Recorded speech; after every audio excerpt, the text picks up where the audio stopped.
Welcome to DTM TV, Enyanya, and this is Elijah Meru reporting to you live from Denmark. I am coming to you. Before we proceed, let us I'm just coming to you, our viewers, those of you who don't understand Swahili, to just report to you the sudden death of the President of Tanzania, John Pombe Magufuli. For those of you who are familiar to this channel, you know very well that we really cherish that president, not because we are Tanzanian, but because he was an exemplary leader.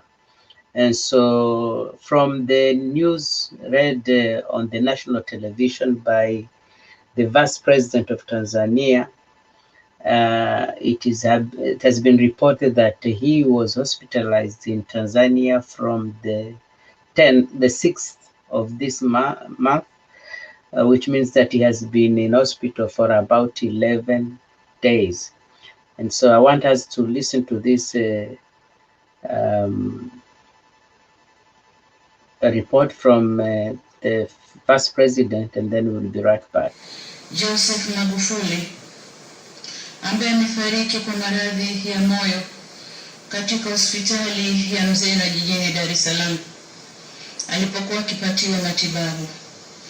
Mheshimiwa Rais Magufuli alilazwa tarehe 6 Machi mwaka huu katika taasisi ya moyo ya Jakaya Kikwete kwa tatizo la mfumo. Tarehe 6 Machi mwaka huu.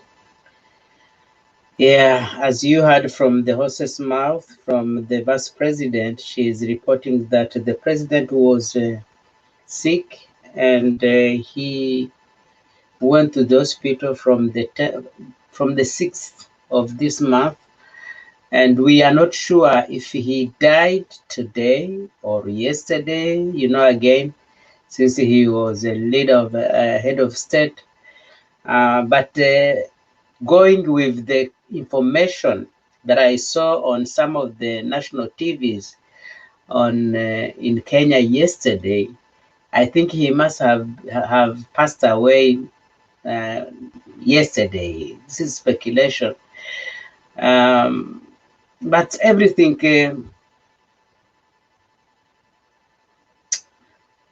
leads us to think that this president did not die of the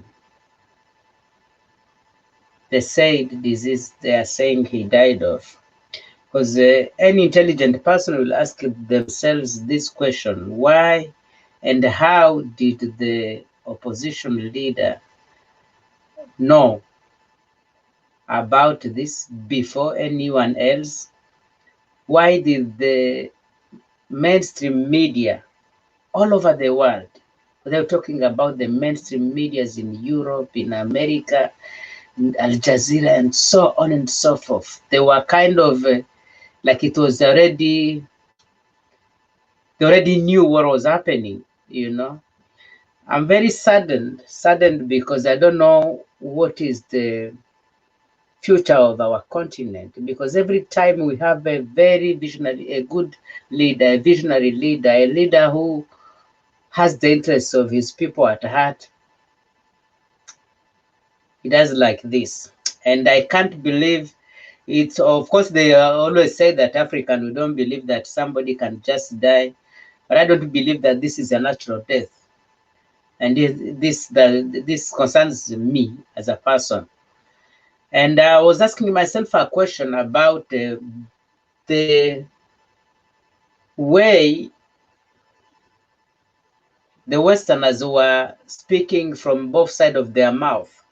On one hand, they were they don't want to support Magufuli because he was not supporting the vision and the plans and the programs that they had concerning Corona.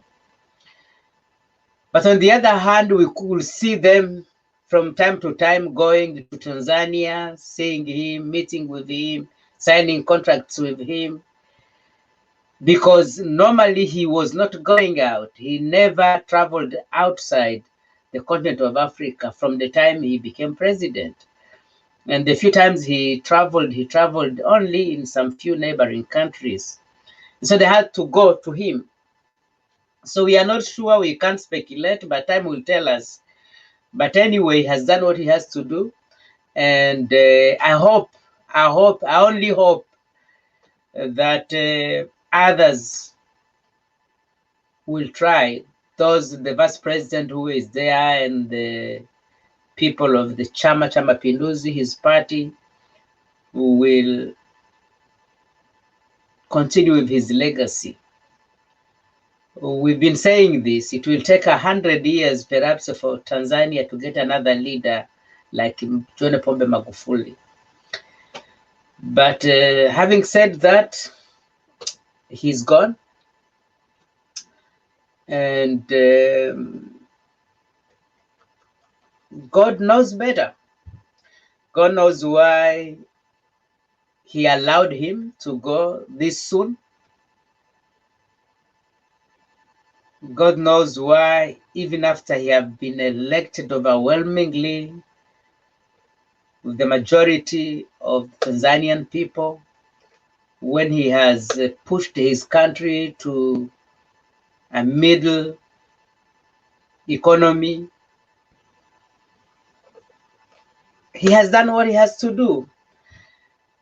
But I think it was so soon. And some of us, we were saying perhaps the constitution should be changed and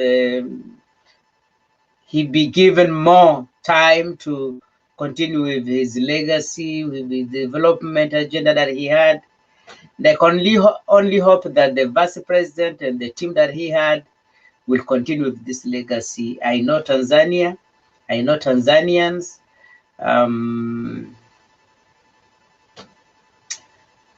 We will just keep you updated, and all of us will follow up this story and see how it evolves. God bless you. And as you can see, I am so much emotional because this is a guy that I thought will lead Africa to the second liberation, the economical liberation, but he has left us this soon. Now, all right, God bless you. God bless you. Let's. I'm short of words. I just wanted to inform you and to give you this information for you.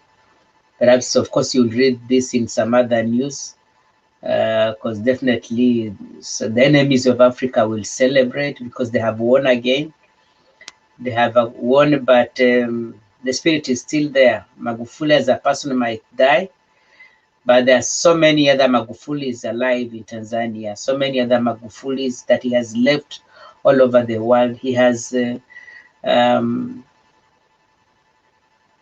helped many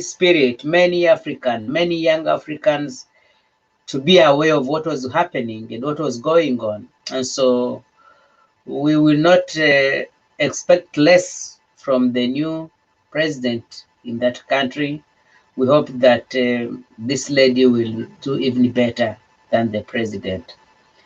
So God bless you, and let's continue praying for Tanzania. Let's continue praying for his wife. Let's continue praying for his children. Apart from him being the president of Tanzania, he was a loving husband. He was a loving father. He had his own family. He had people he cherished. But of course, I know he was more than a president. He was a father. And Tanzania, in general, have lost. And Africa, we've lost.